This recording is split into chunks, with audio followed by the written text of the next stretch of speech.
I'm an attorney. I represent about 90 protestants. We provide pro bono legal services for them. And so they'll be bringing all the uranium slurry down the road here through your backyard.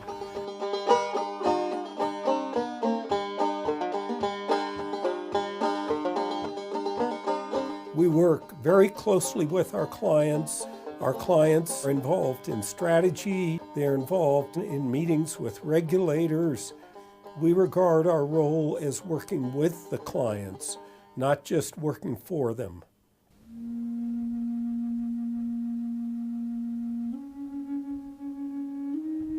Back in the 70s, I was in high school. I think that was when I first saw the uranium mining activities. And then all of a sudden it stopped. It went away about 12 years ago. In the paper, it mentioned something that uranium mining was coming to Crown Point again. For the past several years, Hydro Resources Incorporated have been manipulating our community. They tell the people that there's going to be a lot of jobs. It's in situ leach mining, injecting chemicals into a groundwater aquifer in order to get uranium. It essentially dissolves the uranium. So what was once a solid mass in a small confined area becomes a big cloud of uranium, arsenic, radium, radon, cadmium, and other just really nasty stuff. The resource that is at risk is the groundwater beneath those communities. The drying process is going to be done in Crown Point. The town of Crown Point has 2 elementary schools, a high school. You got a couple of colleges. Most certainly there's going to be some escaping through the air, and people are going to be breathing it, getting exposed to the uranium. That's a huge safety issue for Church Rock and Crown Point. At this age, you know, I raised my kids and they're going off, and I thought that with the uranium ban, Navajo Nation uranium ban, I thought, well, that's going to stop, you know, it's going to stop uranium mining. But, you know, these uranium companies, they're still standing at the door. So I feel that it's never going to go away. I'm having to give this problem to my children, and they're having to give it to their children.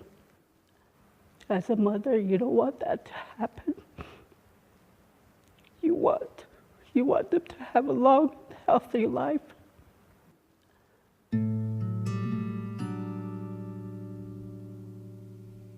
The amount of water they want to take is 54,000 acre-feet, and that will have enormous consequences. We took the San Agustin water grab case because it's really New Mexico at a crossroads where the population has increased tremendously. There is a very severe drought throughout the Southwest right now.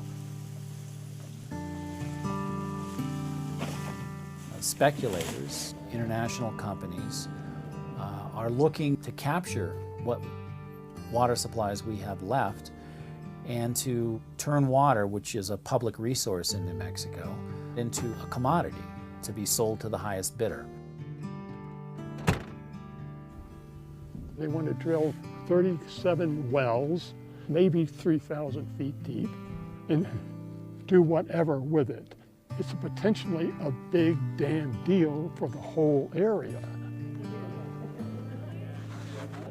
Everybody here is very concerned. Priority right now is to have water. Without this group, we'd be lost. So thank goodness we had help. If your grandparents could have done this, you would be rich right now.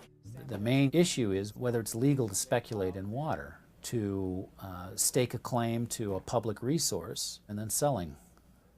If they're successful, yes, other speculators will come in because it will be open season.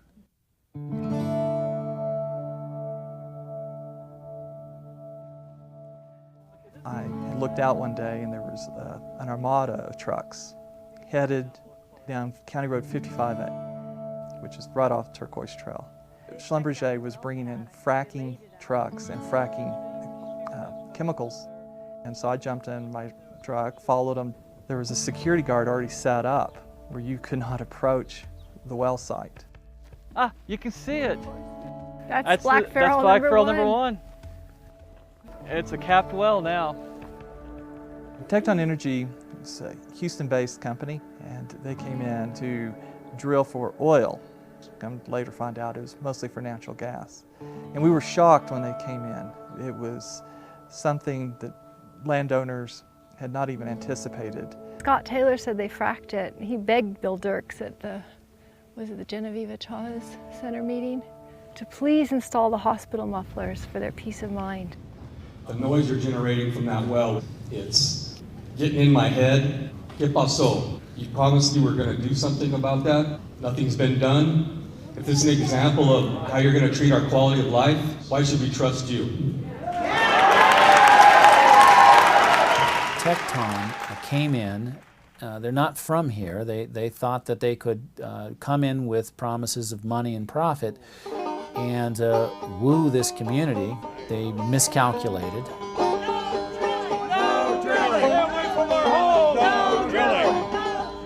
A lot of us, including myself, did not really want to be what you would call activists or environmentalists. We were just neighbors who were very disappointed with what was happening and felt like we had no power with the county. So the Law Center helped not only give us legal guidance, but give us guidance about how to organize. We were educating ourselves. We ended up being on the front page news. So then Tecton started responding, and they had to have public meetings. I don't know if there are any county commissioners who are here. Are there? Oh, Commissioner Nye. Citizens within the community took it upon themselves to then go to the county commissioners, educate the county commissioners. Through this process, they began the oil and gas ordinance, the Santa Fe oil and gas ordinance. The result was the most protective county ordinance on oil and gas in the country. And Tecton ended up not developing the oil reserves in Santa Fe rather than go through the scrutiny of a public process. The community really does have a hand in regulation now.